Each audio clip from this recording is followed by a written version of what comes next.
Soy Ernesto Sen, cursante de tercer semestre en Ingeniería Agrícola, Facultad de Ciencias Ambientales de la Universidad Rafael Landívar. Espero todos se encuentren bien. En esta oportunidad tengo el honor de hablarles un poco sobre lo que abarca en estadística. Espero la información les sea de mucha utilidad y empecemos. Un punto muy importante que debemos reconsiderar en estadística antes de ver sus funciones, fundamentos y mucha variedad más es su historia. Acá podemos observar que dice que la historia de la estadística ha comenzado alrededor de los años 1790 y que prácticamente sabemos que con el tiempo ha venido evolucionando la palabra estadística, que en un principio el significado estaba restringido a la información acerca de los estados. Entonces, bueno, ¿qué nos dice esto de que anteriormente la información y recopilación de datos había restricciones? Hoy día ya no. Hoy día se, se ha aprobado toda recopilación de datos. Entonces, seguimos al siguiente punto, que dice contribuyentes a la estadística. También tenemos que saber quiénes contribuyeron para el cambio de la estadística y prácticamente se podría decir a la revolución de la nueva estadística que hoy podemos observar. Entonces, podemos observar en la primera imagen que ahí, en la primera gráfica, tenemos a Thomas Bayes, que él fue un gran contribuyente para el inicio de la estadística. En la segunda imagen, al hombre con lentes, podemos ver a George Box, que también fue un gran contribuyente para la historia de la estadística. En la tercera gráfica, él es David Koch, que él es un gran contribuyente para la historia de la estadística. Y seguidamente tenemos a Harold Carmen, que él también fue un gran personaje para la historia de la estadística. Entre ellos cuatro y más personas fue, bueno, y cubrieron un papel muy importante para lo que es la evolución de la estadística. Gracias a ellos, hoy en día tenemos toda la información de estadística, planos, tablas y todo lo que hoy día podemos apoderarnos. ¿Seguimos?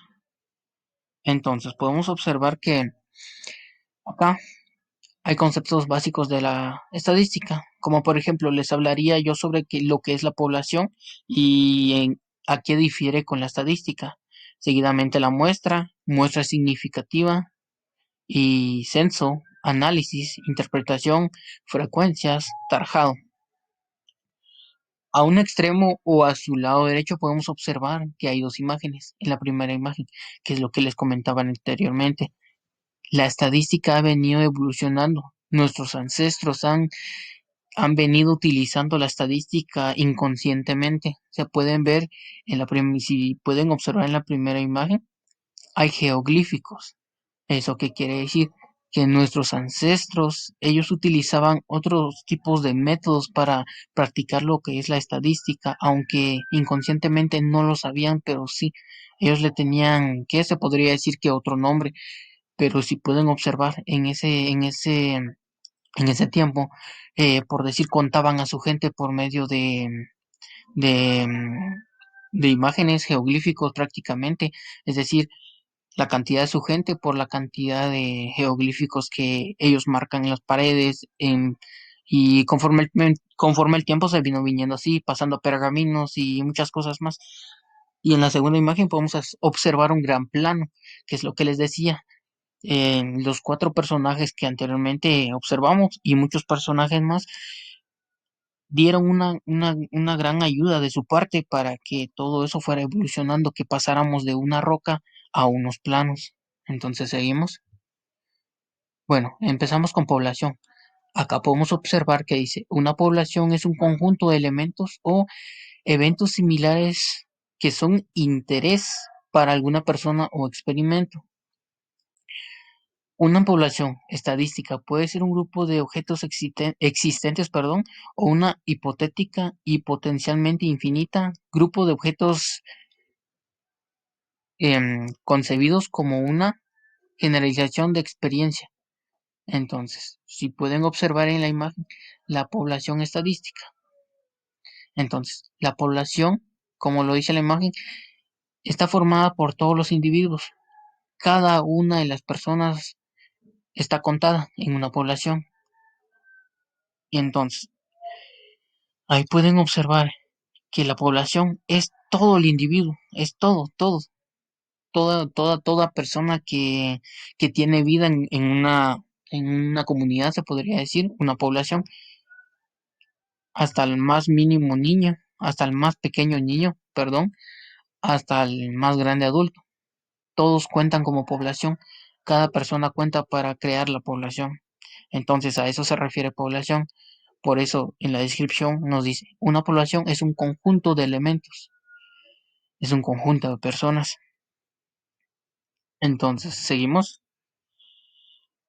Entonces, acá tenemos la muestra, que posteriormente nos dice, en estadística, una muestra es un subconjunto de casos o individuos de una población en diversas aplicaciones. Interesa que una muestra sea representativa y para ello debe escogerse una técnica de muestra adecuada que produzca una muestra aleatoria adecuada. Entonces acá podemos ver en la imagen que dice que en la muestra la muestra se divide en dos partes, una probabilística y no probabilística. La primera es la probabilística. Todos los elementos de la población tienen posibilidad de formar parte. Toda persona en la población tiene oportunidad de formar parte. Cualquier tipo de persona, ya sea niño, niña, adulto, un joven. Entonces, en la otra parte dice, en la no probabilística, no todos los elementos de la población tienen la misma posibilidad de formar parte. ¿Qué quiere decir? Ahí mismo, ahí claramente lo dice, que no toda persona que es parte de la población tiene la posibilidad de formar parte. ¿A qué nos referimos con esto? Que hoy día en nuestra nueva estadística moderna hay criterios de los que se toman. Un ejemplo claro sería personas analfabetas, que las personas analfabetas o bueno, pierden el privilegio de ser una persona con probabilidad, entonces, de formar parte. ¿Por qué razón? Se podría decir que uno de estos ejemplos podría ser em, un concurso académico. Personas analfabetas no pueden asistir, pero sí tienen la posibilidad, pero sus posibilidades son muy pocas. Probabilística es que ellos sí tienen la oportunidad de ir. ¿Por qué? Porque pertenecen a esa población en la cual puede asistir a un concurso académico. Y en la no probabilística es que no cuenta con los recursos, es decir, conocimientos necesarios para poder aprobar, para poder ir a ese concurso. A eso nos referimos con que la muestra se divide en dos. Entonces, seguimos. Seguidamente encontramos acá lo que es la muestra significativa. Entonces, esto nos dice que una muestra significativa es una pequeña cantidad de personas que refleja con mayor precisión posible a un grupo más grande. Entonces podemos aplicar, por ejemplo, una encuesta online a una muestra de la población buscando que sea la más representativa de nuestra población objetiva. Bueno, ¿a qué quiere referirse esto? A que tenemos una muestra, es decir, a un grupo pequeño de personas que quieren competir con un grupo demasiado grande de personas, que era lo que anteriormente les mencionaba, un concurso académico. ¿Qué pasa si en nuestra muestra significativa llevamos 5 alumnos que no pusieron de su parte en el curso? No tenían buenos conocimientos, no se prepararon. Llegan el día determinado al concurso, mientras que en el otro grupo se prepararon, estuvieron al día, repasaron, estuvieron haciendo en sus cursos. Esa es la muestra significativa, que es una pequeña cantidad de personas que refleja con mayor precisión posible. Es decir, no tienen la cantidad de conocimientos necesarios para enfrentarse a este grupo más grande. A eso se refiere tener un grupo pequeño que se enfrentaría a un grupo grande, que eso lo haría muy vulnerable. En la imagen observamos que dice que es qué es lo estadísticamente significativo. Bueno, nos dice que el concepto es un resultado estadísticamente significativo es aquel que tiene una baja probabilidad de ocurrir o pura suerte, al azar, que es lo que les decía, que por pura suerte podrían ganar los que no se prepararon académicamente, pero es algo, solo es una probabilidad muy, muy baja. Entonces, ¿seguimos? Bueno, continuando hablando sobre el censo, nos dice que el censo es una de las operaciones estadísticas que no trabaja sobre una nuestra estadística, sino sobre la población total, mientras que el periodo de realización depende de los objetivos para lo que se necesitan los datos.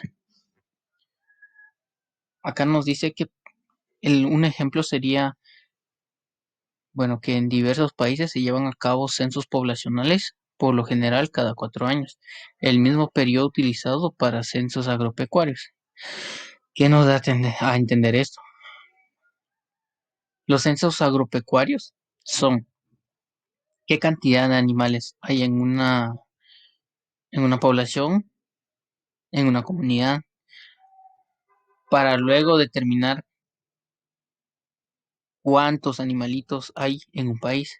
Es decir, un ejemplo sería cuántos cerdos raza York, cuántos cerdos raza Landras, cuántos cerdos raza Hampshire, cuántos cerdos raza Duroc, entonces, y sucesivamente.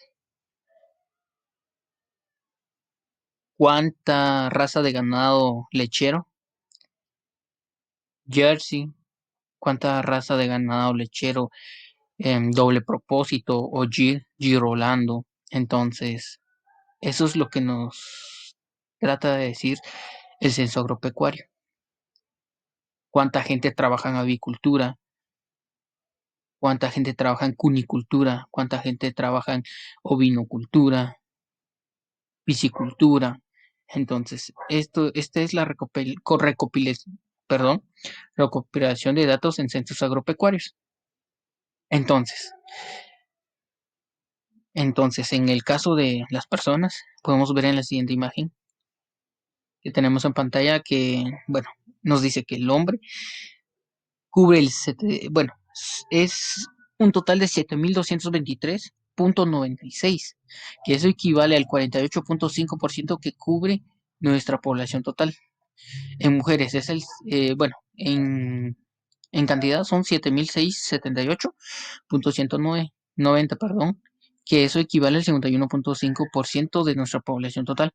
Entonces podemos observar en el diagrama que del censo realizado de 0 a 14 años, de los que están entre esas edades, cubren el 33.37%. Edades de 15 a 64 años lo cubren 61.5% de la población total. Y posteriormente, de 65 para arriba, años más, cubre el 5.62%. Es decir, los ancianos cubren una mínima cantidad. Son pocos los que aún quedan de 65 o más años. Y esto en una cantidad, en una suma total nos da, en la imagen como podemos ver, 14.900.000 y fracción, que es sobre la población censada. Son todas las personas que fueron censadas. En análisis en estadística, bueno, es la ciencia de recopilar, explorar y presentar grandes cantidades de datos para descubrir patrones y tendencias implícitas. Lo mismo que anteriormente platicábamos, recopilación de datos, explorar y determinar casos y bueno, presentar grandes cantidades de datos, que es lo que les comentaba, que entre las edades, niños, adolescentes, jóvenes, adultos, ancianos, grandes cantidades de datos. Y bueno, en este proceso se realiza un análisis e interpretación de los datos de una muestra representativa o para explicar las condiciones de una población o de un país y sucesivamente para la toma de sus decisiones. Es decir, qué se hará conforme el dato y la información que se obtuvo. Cuántas personas padecen de enfermedades crónicas, acicrónicas, enfermedades leves. ¿Qué se hará con todo eso? Ese es el análisis. ¿Qué hacer con la población que cubre una cantidad mínima o una cantidad muy alta de dificultades? Entonces, esa es la toma de decisiones. ¿Qué hará el país? ¿Qué hará el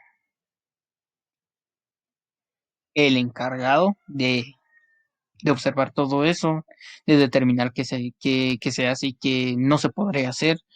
Entonces, seguimos en interpretación. Podemos observar que dice que la interpretación de los resultados estadísticos es un elemento crucial para la comprensión de los avances de las ciencias médicas. Las herramientas que nos ofrece la estadística nos permite transformar la incertidumbre y aparente caos en la naturaleza en parámetros medibles y aplicables a nuestra práctica clínica. Entonces, en la imagen podemos observar, bueno, esto prácticamente nos habla de cómo interpretar cada caso de la población, cada situación. Es decir, acá como lo podemos observar en la imagen, dice interpretaciones básicas. Población, que es el conjunto de elementos de referencia sobre qué se realizan las observaciones. Las observaciones se realizan hacia la población, dificultades, pro- problemas, problemas económicos, hogareños, bastantes situaciones. Entonces, acá podemos observar que dice, esta es la población de la cual que será sometida a un estudio, que es lo que podemos observar en la imagen. Y de ahí seguidamente tenemos lo que es la muestra.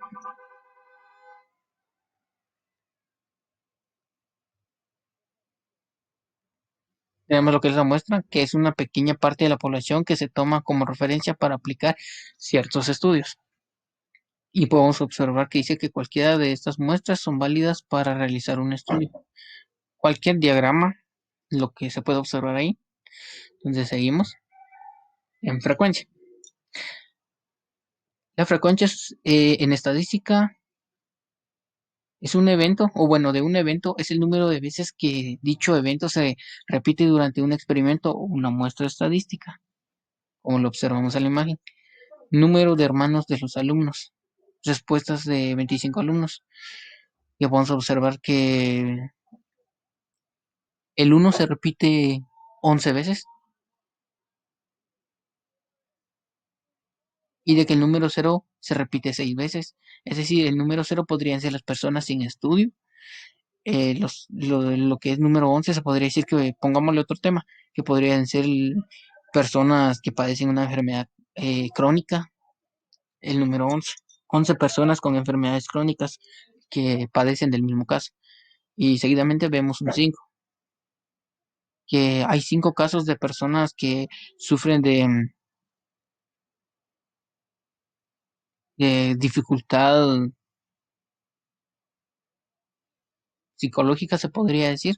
Tomemos eso como ejemplo, es decir, que sufre de bullying, que sufre de desamor. Entonces, y la siguiente de dos que nos muestra el número 2, posiblemente podrían ser las personas que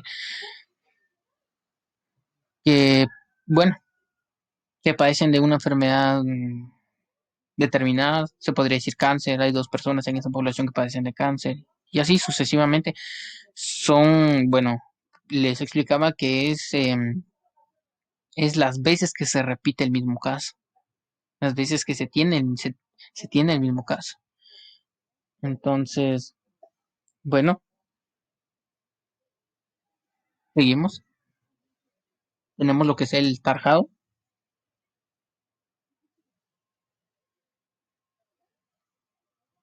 Entonces, en este nos dice que el tarjado es el proceso de conteo que se realiza para contar las veces que se repite una categoría o caso. Cada dato se representa por una rayita agrupado de 5 en 5 con el propósito de no confundirse. Algunos investigadores omiten este paso, a pesar de que es una suma importancia evitar errores. Acá podemos observar lo que anteriormente platicábamos, que el cero, que son dos personas sin trabajo. Entonces pasan a ser dos personas sin trabajo, que es el conteo, que es el tarjado. Entonces, en el número uno podemos contar que son tres. Tres personas, podría decirse tres mamás que están embarazadas, pero que tienen una enfermedad crónica. Entonces ya hay tres casos similares. En el siguiente que tiene el número dos, pues supongamos que son niños huérfanos con dificultad económica y podemos observar que pasan a ser 7. Es la frecuencia, bueno, podemos observar que en el lado derecho está la frecuencia absoluta. Y la frecuencia o lo que les decía, la cantidad de veces que se repite el mismo caso. Como anteriormente hablábamos sobre la frecuencia, que en este caso es la frecuencia absoluta, que también, que bueno, la frecuencia se divide en cuatro partes, que está la frecuencia absoluta, está la frecuencia relativa, frecuencia absoluta acumulada y frecuencia relativa acumulada. Entonces, en este caso tenemos la frecuencia absoluta. Entonces, con esto termino. Espero que les haya gustado el video.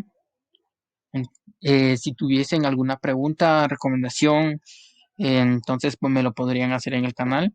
Les agradezco bastante. Si se quedaron a ver todo el video, se los agradezco bastante. Y pasen buen día.